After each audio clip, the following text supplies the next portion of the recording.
Alors, les immeubles dans la poche, c'est très vendeur. Est-ce que tu peux nous en dire un peu plus? Donc, bonjour Vincent. Est-ce que tu peux nous en dire un peu plus donc, sur cette digitalisation du patrimoine de l'UNOFI et en quoi ça consiste de transformer la transformation digitale immobilière? D'abord, merci pour votre invitation et puis bravo pour vos travaux. Oui, l'UNOFI est le premier à avoir digitalisé l'entièreté de son patrimoine et le transformer comme ça en langage de base de données. Donc le contexte, c'était plus d'1 million de mètres carrés, 180 immeubles, 500 000 documents, 3 à 5 000 documents par immeuble. Et lorsque l'on numérise comme ça des bâtiments qui font 5 500, 6 000 mètres carrés en moyenne, on compte à peu près 344 000 composants. L'enjeu pour l'UNOFI, c'était d'abord de reprendre le contrôle de l'ensemble des informations qui étaient un petit peu dispersées au sein de property managers et autres, donc de recentraliser l'ensemble de ces données pour gagner en productivité, bien sûr, en accès aux informations, pouvoir là-dessus faire aussi des requêtes sur son patrimoine, benchmarker des immeubles, faire des plans pluriannuels de travaux automatisés, etc. Donc pour ça, qu'est-ce que ça veut dire que digitaliser entièrement un patrimoine? Ça ne veut pas dire que construire des maquettes numériques comme on l'a vu dans la vidéo. Ça veut dire déployer du machine learning pour automatiser la lecture et la classification documentaire, parce que c'est des flux de documents importants dans lesquels il y a des informations précieuses. Ça veut dire les mettre dans un data lake. Donc data lake, c'est un lac de données pour une accessibilité des informations, une interopérabilité des systèmes, une sécurisation aussi importante, on en a parlé. C'est aussi une intelligence artificielle qui contrôle en fait la cohérence des différentes sources d'informations qui sont branchées sur ce fameux lac de données. C'est bien sûr construire la colonne vertébrale du patrimoine, ses sites, ses bâtiments, ses étages, ses lots, ses équipements, ses composants, pour que tous ces éléments puissent être reliés à des plans, à des maquettes numériques, à des documents, pour faciliter justement l'accès à l'ensemble de cette connaissance et l'efficience de l'ensemble de l'organisation dans laquelle elle est déployée. Voilà. Merci Vincent. Donc on va varier les plaisirs. Je vais me tourner vers Bilal. Et j'aimerais que tu nous en dises un peu plus, Bilal. Tu peux imaginer que quand en 2018, dans la presse, on a entendu parler de la première vente en blockchain en France, les notaires ont pu un peu être surpris par cette annonce. Est-ce que tu peux nous en dire un peu plus? Convoqué 1 ou 2 fois, ouais. C'est vrai? Est-ce que tu peux nous en dire un peu plus? Oui, bien sûr. Et merci d'abord pour l'invitation et super prestation. C'était très intéressant. Bonsoir à toutes et à tous à nouveau. Donc oui, en effet, je dirige une entreprise qui s'appelle EquiSafe, qui est une entreprise technologique qui a créé une plateforme digitale qui a plusieurs composantes, la blockchain, des systèmes de paiement, des systèmes de coffre-fort, des systèmes d'ancrage, des intégrations pour avoir des reporting actualisés, etc. Donc c'est pas que de la blockchain. Et on a en effet utilisé ce logiciel dans le cadre d'une transaction immobilière. Alors le terme immobilier est très large, je me permets de le préciser très rapidement. Dans notre cas, on était sur une société à prépondérance immobilière, d'où le caractère immobilier, mais on n'était aucunement en train de travailler sur le titre de propriété immobilier auquel seuls les notaires ont le droit d'écriture.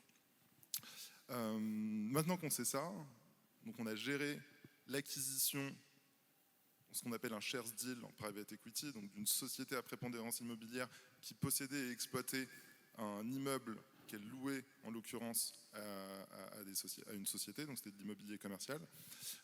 Et donc en fait on a géré de manière entièrement digitale la cession de parts de cette société vers d'autres acquéreurs. Alors cette cession de parts, avant qu'elle intervienne, il y a plusieurs processus. Il y a des processus de vérification de l'identité, il y a des processus de paiement et de vérification de la provenance des fonds, il y a des processus de réconciliation et il y a des processus de vérification afin de pouvoir vérifier que les actions qu'on va acheter ou la société qu'on va acquérir possède bien l'actif sous-jacent.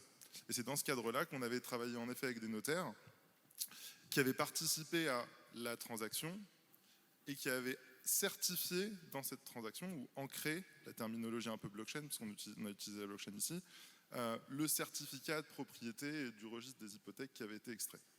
Ce qui permet d'apporter de la confiance et dans cet univers totalement digitalisé où les gens s'échangent des tokens qui ont la qualification juridique d'une action, il est très difficile d'avoir vraiment l'information sur le sous-jacent et c'est dans la digitalisation de cette chaîne de valeur qu'on a fait intervenir différents acteurs.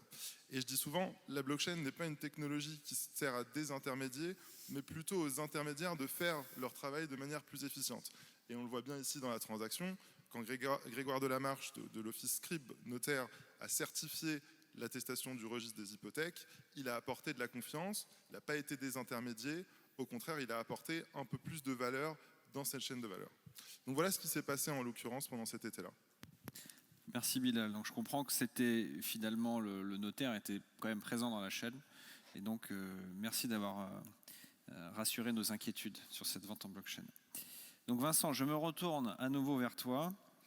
Je comprends de ta réponse et de ta vidéo qu'en fait la donnée, la data, on appelle ça comme on veut, c'est devenu le nouvel or noir de l'immobilier en fait. Alors qu'est-ce que ça va nous donner tout ça?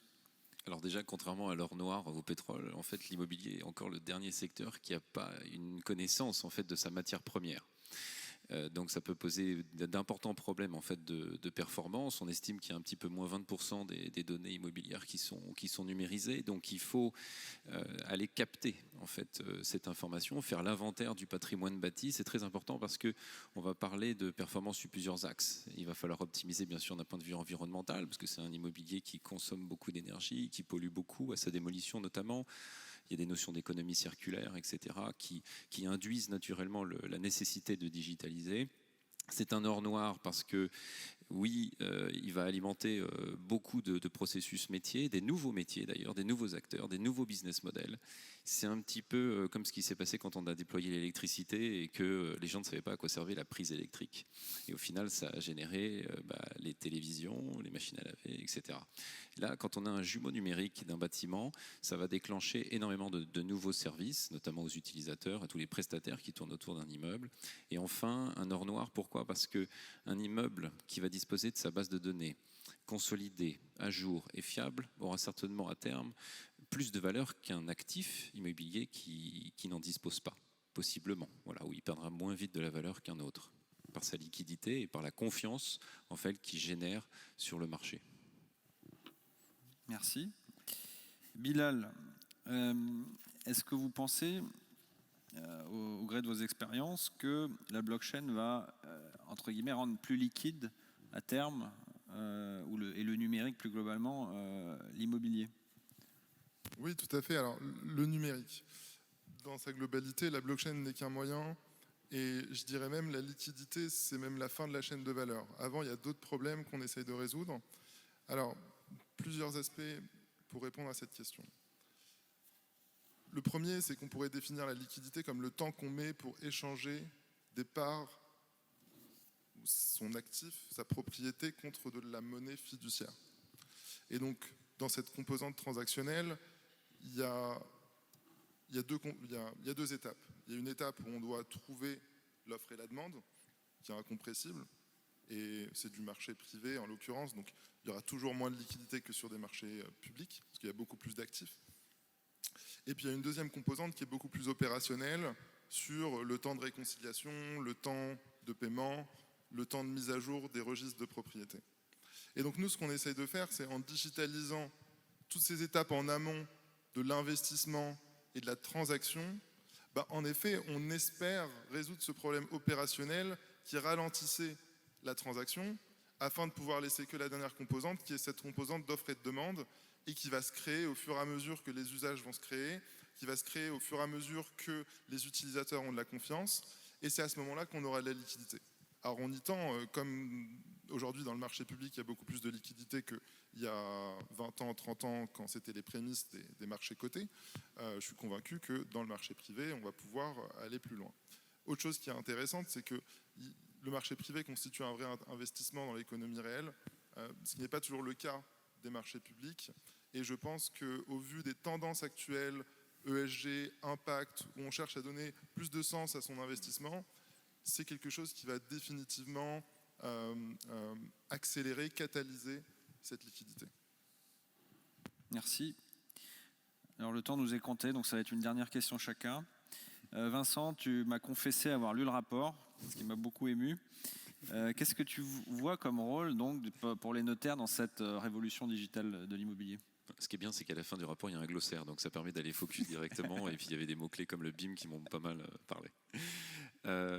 Donc le notaire, c'est un des plus importants contributeurs et consommateurs de données aussi sur les bâtiments. Je pense qu'il y a 2 challenges, c'est le flux et la vitesse, c'est-à-dire le flux, enfin le flux et le volume.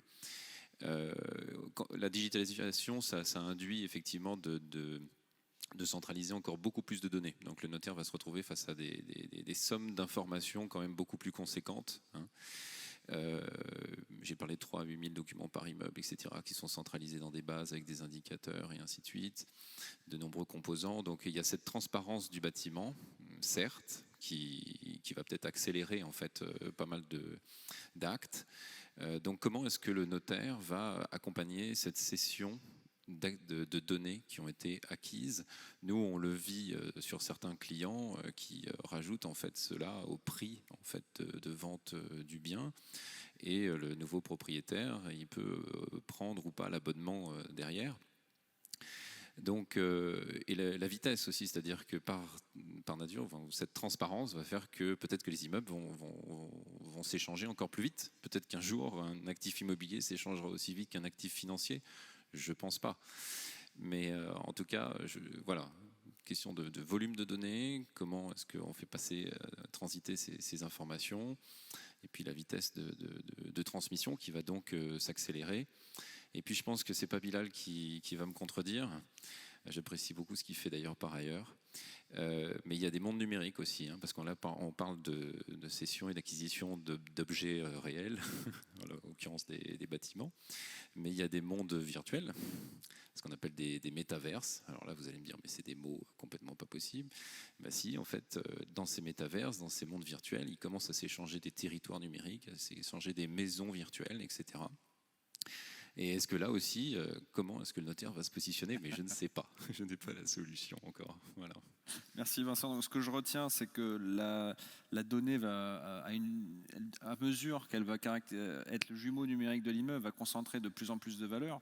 Et peut-être que même l'immeuble sans sa donnée ne sera plus vraiment très efficient ou presque obsolescent.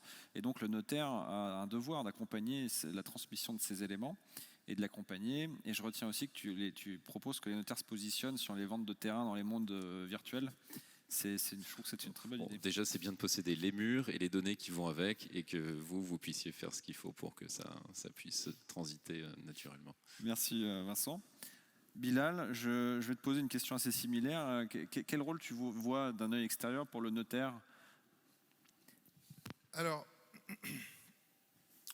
je pense que le notaire a encore de longs jours devant lui, en tout cas en France. Il y a d'autres pays où il n'y en a plus trop. Le notaire, en fait, et c'est pas vous notaires qui allez me contredire, votre travail va au-delà de l'acte. Il est dans le conseil, il est dans l'accompagnement, il est dans le recul et l'expérience pour votre client. Et en fait, ça ne s'apprend pas d'un claquement de doigts. Et puis chaque personne a ses préférences. Et donc je pense qu'il est bien de pouvoir se reposer sur quelqu'un afin de pouvoir combler ces vides. Par contre, si je devais pousser un petit peu le bouchon, je pense pas que, je dirais peut-être que dans 50 ans, vous n'aurez plus d'acte à faire. Vous n'aurez peut-être que ce conseil à apporter, cet accompagnement, etc. Parce que, voilà, pour moi, la seule chose qui manque pour avoir un univers entièrement digitalisé, c'est un peu n'importe quoi ce que je veux dire, j'allais dire, c'est de digitaliser un petit peu toutes les chaînes de valeur, et il y a beaucoup de chaînes de valeur qui ne sont pas encore digitalisées. Prenons l'exemple dans une transaction immobilière, il y a des enjeux fiscaux, il y a des enjeux étatiques avec le registre des hypothèques, il y a des enjeux d'enregistrement, comment vous appeliez ça Arthur tout à l'heure? Il y a publicité foncière, il y a le cadastre. Et donc voilà, il faudrait mettre au diapason toutes ces entités-là pour que votre rôle soit vraiment sur la select, et ça va prendre énormément de temps et ça va être très très très très difficile. Je voulais rajouter juste un truc sur la précédente question qui me semble très importante, si je peux me permettre. La liquidité, c'est aussi la possibilité d'acquérir un bien ou une fraction de bien. Et donc grâce à la technologie, on peut gérer beaucoup plus d'investisseurs en même temps, et si on peut gérer beaucoup plus d'investisseurs en même temps, les tickets d'entrée ou les fractions à échanger vont être moins importantes, Et c'est ce qui va aussi, je pense, débloquer cette accessibilité ou plutôt démocratiser certaines formes d'investissement qui sont aujourd'hui qui ne sont pas vraiment démocratiques. Autre chose qui est importante, c'est que c'est un enjeu économique, que ce soit les taux, que ce soit les prêts qui deviennent de plus en plus tendus. Il y a un vrai problème d'accession à la propriété et surtout en termes d'immobilier, puisque l'immobilier commence à avoir des prix importants et des gens comme moi, de la nouvelle génération, ont beaucoup de mal à pouvoir emprunter, à pouvoir acheter des biens et à se former leur patrimoine. Peut-être que si on se formait son patrimoine dans le temps et de manière beaucoup plus discrète, on pourrait, avec nos moyens, s'exposer à des investissements avec une certaine rentabilité, avec un certain upside potentiel. Et c'est aussi ça que la digitalisation va apporter, et c'est toutes ces composantes, avec ce que je disais tout à l'heure et ce que dit très bien Vincent, c'est une composante technologique, opérationnelle, d'infrastructure qui est en pleine rénovation, et puis il y a une composante d'usage où on va pouvoir donner plus d'accessibilité à toutes les personnes. Merci Bilal. Merci pour ta franchise. Il faut que nous, notaires, on sache constamment ce que pensent les différents acteurs de notre rôle et de notre impact réel sur le monde, notamment le monde de l'immobilier. Ça nous oblige de toute façon, de manière défensive ou offensive, à repenser notre rôle et à toujours trouver une justification. Et je trouve que tu as bien résumé. Aujourd'hui, on a besoin de toute façon de gens de confiance et on a énormément de confiance capitalisée dans notre notariat, nos travaux le prouvent. Et le numérique, on espère garder le train et que dans 50 ans, on sera encore là pour te faire revenir sur scène, éventuellement pour t'excuser. En fait, imaginez nous faire disparaître. Alors, on verra si vous faites encore des actes, mais j'ai dit que vous êtes certainement encore là. Non, mais en fait, pour moi, votre rôle, comme toutes les professions, change dans le temps. Et votre rôle va aussi. Quand vous regardez aujourd'hui, quand on parle de transfert de clés privées, de transmission de crypto, de comptes Instagram et Facebook, c'est un autre métier que vous êtes en train d'inventer. Ah oui. Et donc je trouve ça très excitant aussi pour votre profession. Merci à tous les deux. Nous sommes déjà en retard de 28 minutes et nous n'avons même pas encore fait la dernière proposition. Je vous invite à regagner la salle.